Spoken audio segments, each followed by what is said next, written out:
ظہور مہدی آخر زمان ہے۔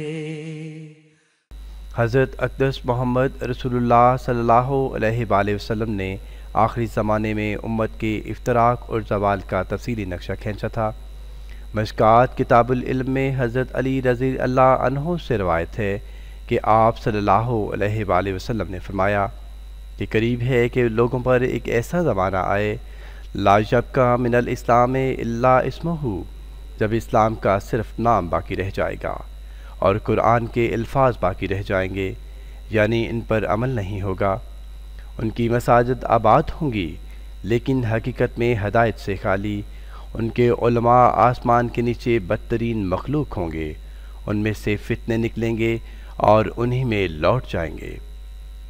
سنن ابو داؤد کتاب السنہ میں روایت ہے کہ نبی کریم صلی اللہ علیہ وآلہ وسلم نے فرمایا، بنی اسرائیل کی امت 72 فرقوں میں بٹ گئی تھی، میری امت 73 فرقوں میں ہو جائیں گے، ان میں سے 72 جہنم میں جائیں گے یا آگ میں ہوں گے سوائے ایک کے، اور وہ فرقہ جماعت ہوگا۔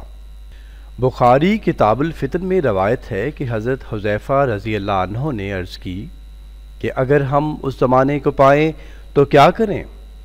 فرمایا، تلزم جماعت المسلمین و امامہم، مسلمانوں کی جماعت اس کے امام سے چمٹ جانا، اور اگر نہ پاؤ تو کسی فرقے میں شامل نہ ہونا۔ اسی آسمان مصطفی کو امام مہدی کہا گیا ہے، جس کے بارے میں سنن ابن ماجہ کتاب الفتن باب خروج المہدی میں تاکیدی نصیحت فرمائی۔ فَإِذَا رَأَيْتُمُوهُ فَبَايِعُوهُ وَلَوْ حَبًّا عَلَى الثَّلْجِ فَإِنَّهُ خلیفۃ اللہ المہدی، جب تم اس کو دیکھو تو اس کی بیعت کرو، اگرچہ برف کے پہاڑ پر ہاتھوں اور گھٹنوں کے بل چل کے جاؤ، کیونکہ وہ اللہ تعالیٰ کا خلیفہ مہدی ہے۔ الحمدللہ پیشگوئیوں کے عین مطابق وقت پر اللہ تعالیٰ نے حضرت مرزا غلام احمد قادیانی علیہ السلام کو امام مہدی بنا کر بھیجا۔ آپ کی بعثت کا مقصد ینفخ روحا فی الاسلام میں، یعنی حقیقی اسلام کو دوبارہ زندہ کرنا تھا۔ آپ نے 1889 میں جماعت احمدیہ مسلمہ کی بنیاد رکھی۔ نبی کریم صلی اللہ علیہ وآلہ وسلم اور اسلام کی صداقت میں 80 سے زیادہ کتابیں لکھیں۔ اپنی کتاب فتح اسلام صفحہ 7 میں مسلمانوں کو خوشخبری دیتے ہوئے فرماتے ہیں، اگر تم ایماندار ہو تو شکر کرو اور شکر کے سجدات بجا لاؤ کہ وہ زمانہ جس کا انتظار کرتے کرتے تمہارے بزرگ آبا گزر گئے اور بے شمار روحیں اس کے شوق میں سفر کر گئیں، وہ وقت تم نے پا لیا۔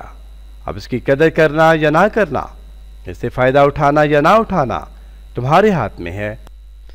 1908 میں آپ کے وصال پر پیشگوئیوں کے عین مطابق خلافت کا آسمانی نظام جاری ہوا۔ الہی جماعتوں کی تقدیر کے مطابق شدید مخالفت کے باوجود پہلے دن سے آج تک جماعت احمدیہ ترقی کی راہ پر گامزن ہے، اور آج 5ویں خلیفہ حضرت مرزا مسرور احمد صاحب ایھد اللہ تعالیٰ بنصرہ العزیز 210 سے زائد ملکوں میں پھیلی ہوئی عالمگیر جماعت احمدیہ مسلمہ کی قیادت فرما رہے ہیں، اور اسلام کا پرامن پیغام ساری دنیا میں پھیل رہا ہے، اور سعید فطرت روحیں دن بدن اس آسمانی سلسلے میں داخل ہو رہی ہیں۔ الحمدللہ علی ذالک۔ دیکھیے جماعت احمدیہ کا سیٹلائٹ ٹیلی ویژن MTA.TV، جماعت احمدیہ کی آفیشیل ویب سائٹ الاسلام.org۔ مزید ویڈیوز کے لیے ہمارے چینل کو سبسکرائب کیجیے اور ہماری ویب سائٹ وزٹ کیجیے ahmadifaith.com۔ شکریہ، جزاک اللہ۔